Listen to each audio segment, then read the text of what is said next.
Hey guys, so I'm in my 2013 Subaru Impreza base model. Okay, I don't think that'll really make a difference. I mean, there's steering wheel controls and whatnot and everything that the other models have.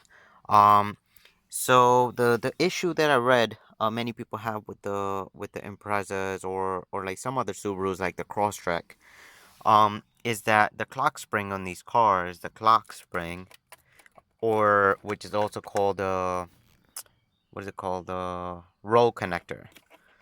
It that usually goes bad on these cars. So what will happen is the symptoms that you'll see. I don't have the key inside the ignition right now.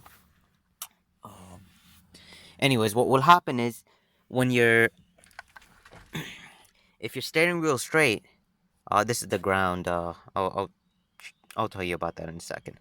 So basically, you see when the ground makes contact with the ground wire makes contact with the ground. It completes the circuit, and then your horn should go off. But it doesn't happen when the steering wheel is straight. You might have to play around with it a little, and then you see as I turn this to the left, right? You're gonna see the horn's gonna work now, right? So this kind of narrows it down to the clock spring. Now I was looking online. There's clock spring disassembly and how to repair. I didn't want to dive into all of that.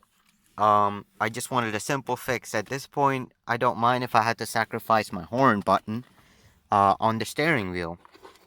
Um, the clock spring itself, I mean, people have gotten it quoted from the dealer out here, anywhere from 400 to 600, depending on where you go.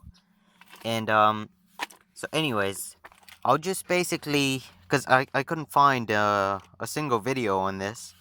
So you see, this is the airbag here. Be very careful taking the airbag out.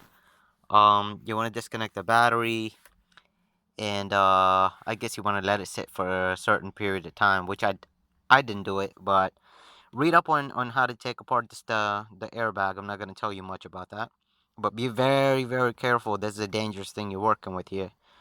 So, anyways, um, this is where that little connector goes, right? And these are the little springs that complete the circuit. Like basically, you press the horn button and these will complete the circuit.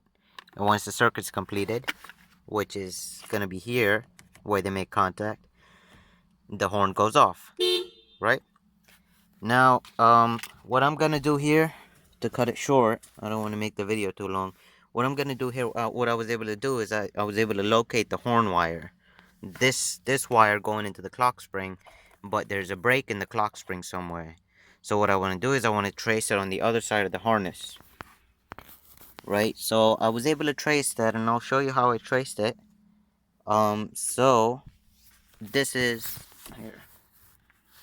This is the connector that needs to come out. So you can just pull this connector out, okay? And there's a whole bunch of pins in there. There's a whole bunch of pins. So you see the second pin from the top where my finger is.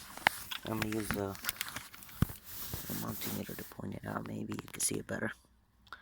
So not that first one, but the second one from the top. Top left. So that pin.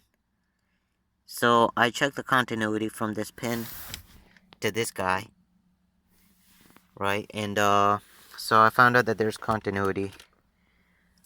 So I know for a fact that the second wire on this connector, which is the red one that you see here, the second wire from the top, is gonna be my horn. And to confirm that, what I did is one of these guys. Wire tie or whatever it is that's called. I don't know the exact term right now. Um, this is the stuff that you find on your bread. You tie it around thing. You know what I'm talking about. Like when you buy something new and then it comes with whatever. Anyways, so I took this and I put it in the second pin and I grounded that. Hold on 1 second. Let me set up. So you take the pin, you put it in the connector right there.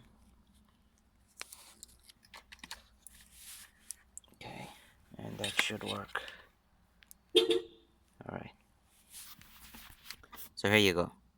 So I've got this guy, the little thing inside the connector. And what I'm gonna do is I'm gonna try and test it. I'm gonna ground it. There you go, the horn goes off.